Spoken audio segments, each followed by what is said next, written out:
So just recently, this group here, some members of this Burchard Neighborhood Association got together and had a great idea. So we went on an ice cream tour.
What'd you get there, Scott?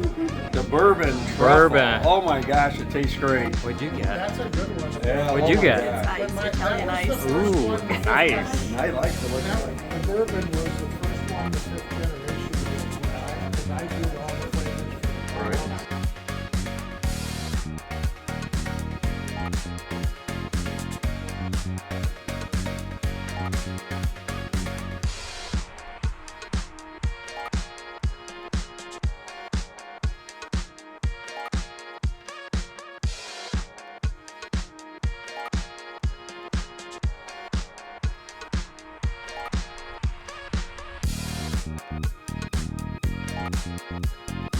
We're decided to take the tour here to Cleveland to stop at Slyman's, a place I've been to twice before.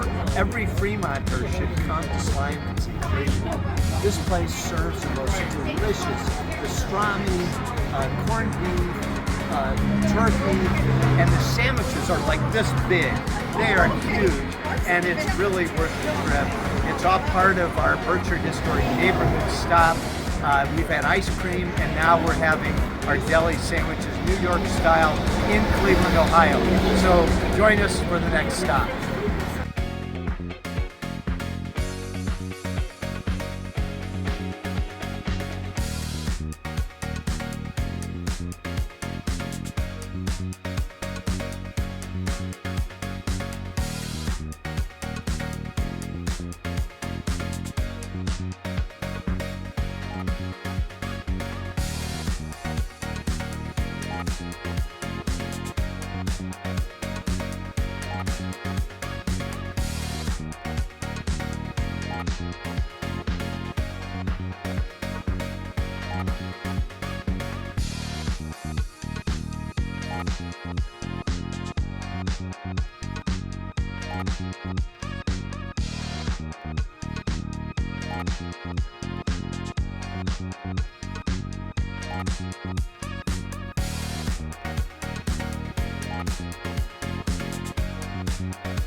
George's inspiration in the ice cream, early years of ice cream, right?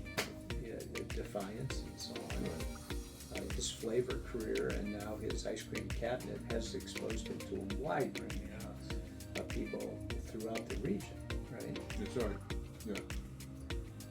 Yeah. A lot of interesting people. And, I'm sure. In conversations and social interactions, Joe tells me about his what he does for his career. We talk and No client Yeah. disclosure, of course. no, Yeah. no nitty gritty, but it's just Overall. talking about the events of the day Yeah. and as I told my wife a while back, I said I never, this has been my career, my life, and you become part of it, not on the inside, so you don't see everybody else's enthusiasm. And I could see Joe was being very enthused about it, and back in the fall, we started talking about this. We were having a conversation about this ice cream adventure as a potential revenue opportunity. Yeah. He had reached his phone, and as he does many times, he selected one of his close friends and said, "What do you think about this idea?" And before he could finish the inquiry, they said, "Sign us up." And we looked at each other and said, "We're in." Wow. So the idea, which worked, is that I had, and to get something started, something that would be fun, something that's quite educational, but also something that's even more, it's something about who we are, in business. And I think the thing is that I was showing off, these are families. I mean, all these businesses that we saw, even the inn, Molly as a proprietor, a managing partner, the restaurants, and then the ice cream shops. And we started out focusing on ice cream, but as you saw, it really became a story about individuals sacrificing for their passion. And I think that's something that our donors receive more than their, the checks they wrote. It was a total experience that they really fell in love with. And So the goal was then to curate an event as if it was a museum, utilizing our existing resources. We are fortunate, the two of us, to have friends. We wanted to experiment on it. Would this be something you would enjoy? And if we put together a program, is it something you would enjoy with others, people that you know, people you don't know? Would you be willing to sit in a van for 2 days? Yeah. Have someone drive for you, try some different ice cream, go some different places, stay overnight. And as we too outlined a plan without any commitments from any proprietors, any businesses, shaping out how could we travel day 1, day 2, day 3, and get back to Fremont. We sort of just did an outline. What are the possibilities? Distance here, what kind of place would be fun? Who does he know? Who do I know? That kind of stuff. And by the time we got done, we shared it with our wives. And within hours, we filled the van. Wow. Amazing. I mean, people were calling us. Do I have a spot? Can I get in? Can I get in? Can I get in? they were ready to write checks, and we hadn't really. We didn't even have a really place to planned it go out with yet. them. I was like, whoa, this Well, is. how can I write a check? Now, let's be fair to you, to the viewers here. We did this as a fundraiser, and as the designers, architects, the curators of the event, hours went into doing that. Advances had to be made, arrangements had to be made. Our time, the time of driving, the arranging, and all that kind of stuff. We asked everybody to donate per seat $300, to do this event, and there wasn't. There was no question. People in today's world are spending large amounts of money for experiential. Yes, things. they are. Seems like in life we have many of the things. We need our worlds are filled with things, and what we wanted to offer and what we think people are looking for, whether you're our age or younger or whatever, is an opportunity to experience something new. And so we turned the project over to George because of his clientele and said, what can you design to fit within a scheduled time frame? I'll manage the people. Yeah. You know, you manage Yeah. this side, and then you manage that side. And then we brought all that together and came up with the name. We came up with wrote the brochure, we wrote and mostly George, and then edits, the banner and all these things in order to create what we hoped was going to be an opportunity to experience Ohio, small family businesses, the taste of everybody's joy and summertime wonder.